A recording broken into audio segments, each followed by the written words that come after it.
Welcome to this episode of Gunman. So this video here is going to be my first use and also a unboxing video for the DeVilbiss SGK 600 BV. Pretty nice looking gun, let's get into it. So I've decided to start off by giving you guys a quick look at what you can expect if you're to buy one of these guns. So this is straight out of the box, first time unboxing. So there you go, it's DeVilbiss SGK is the model. It's also known in some parts of the world as the FLG5. So I'm pretty sure in America, North America and stuff like that, it's known as the FLG5. So the air cap you can see on the top there is the 510 air cap. It weighs 824 grams, that's including the pot and a regulator and air fitting. So the full weight in the hand is 824 grams. The gun doesn't require a regulator on it. It's got its own little air valve down the bottom. You can see there on the base of the gun where you put your air fitting onto. And if you prefer not to run regulators on the gun, you can run it straight without it. And here is something that you don't usually get with a spray gun, in my experience anyway. That is a new seal for it. So if over time the seal ends up dying, well then you've got a spare one. And if you go through the instruction manuals, you'll actually find here is a installation guide for you to help you put this seal through. So this seal goes in the back of the gun there, just where the fluid needle comes out, where the opening for the fluid needle is. So if you take that out, you can replace it. So as you see, I usually like to put a regulator on my gun. I find that it helps any fluctuations. Even though I do run air regulators in the spray booth as well, I like to have one on the gun because it will help regulate that air so you don't have any ups and downs, highs and lows and stuff like that. So we're not going to waste too much more time. We're going to just have a look at how it sprays. So it really is a good looking gun. It's it says it's HVLP on the box, but by the looks of those holes in that side of that air cap, it's more like a conventional spray gun, and it sprays like a conventional spray gun. It doesn't spray at a low pressure or anything like that. You can see there it's got a very beautiful, nice big fan on it. It's just really gets a nice amount of paint on, and it's running at about 20 psi on this particular day. It was about 30 to 35 degrees on this day. So don't forget that the temperature will alter the pressures, so you'll get the exact same appearance, you'll get the same spray, but with the different temperatures. Say if it's colder, that pressure may come up to 25, even up to 30 psi, say in the colder months. So I'm starting off, we're doing the black on this HJ Monaro, and I'll take you through the clear coat on this. This is the very first time I ever used it, and I fell in love with it straight away. It's my new favourite gun. You're going to be seeing loads and loads of new reviews on this gun, and it will be featuring in many of my videos to come. The gun is cost effective, it's a top quality gun. So it's a genuine DeVilbiss gun for under $200 Australian. So that price may vary around the world. From my experience anyway, Australia actually pay quite a high price for spray guns. So you might find that you get it for even $150 in the US.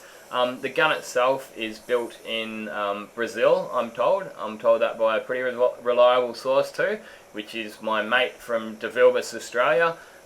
He came down and I showed him, and he said, "Oh, they're a Brazilian-made gun."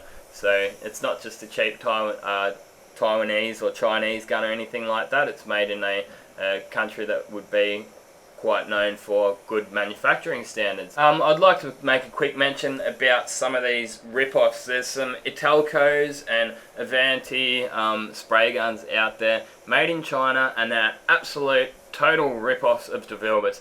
I am totally against it. When there's guns out like this that are genuine DeVilbiss guns, you can get for even cheaper than these DeVilbiss GTI rip-offs. Why would you go and spend your money on ruining a brand? I'm totally against it. I've had a customer of mine come in and he bought himself a cheap spray gun. It was about $220 for, as soon as I saw it, I said, "Mate, that's a GTI Pro." And yeah, sure enough, I took his air cap off it and put my GTI Pro air cap on it. It fits perfectly and sprays exactly the same as the GTI Pro does.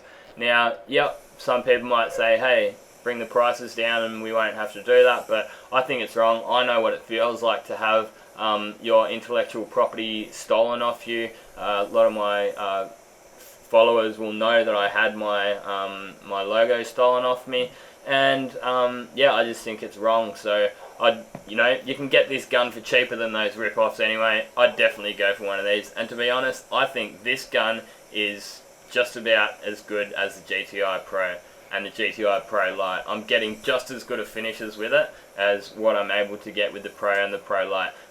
The Pro Lites, it is a little bit lighter. It probably is a little bit better made, but for value for money, I'll be recommending, and I already have been recommending this gun to lots of people. If you're a DIY guy, hobby guy, it's easy to use. Unlike the FLG 4, which I've done a lot of videos on, I've also just done a giveaway on that. The FLG 4 is a HVLP spray gun. It does struggle with the primers, whereas this gun, it really does go a lot nicer. So here's actually a good comparison for you. If you had a look at that spray fan, that was the GTI. I was just putting that clear base coat down with, just to help the blend. And yeah, this car I've decided just to give you guys a look at this, just see how it goes with base coat and clear coat. So the first one was just for clear, and this one I'll be giving you guys a look at just this last coat of base coat and 2 coats of clear coat as well. So the gun I'm using has the 1.4mm fluid tip on it. So it's also available in 2mm as well, so I thought that would be a great gun for primer. If you wanted a inexpensive but good quality primer gun, I'd actually recommend one of these. I've got the Airgunza AZ3 1.8, that's another great gun, but I'd really like to get one of these guns in a 2mm and see how they go for primer. Maybe in the future I will. So yeah, it also comes out in suction fed as well, if you'd like exactly the same gun, but it's just set up as a suction fed, so the pot's on the bottom. If you for any reason would like one of them, so for pressure pots and stuff like that, you might want to use the suction fed if you're doing more industrial coatings. So it's a very versatile spray gun, can be used for anything, like most spray guns. I'm sure you'd be able to put water-based through it.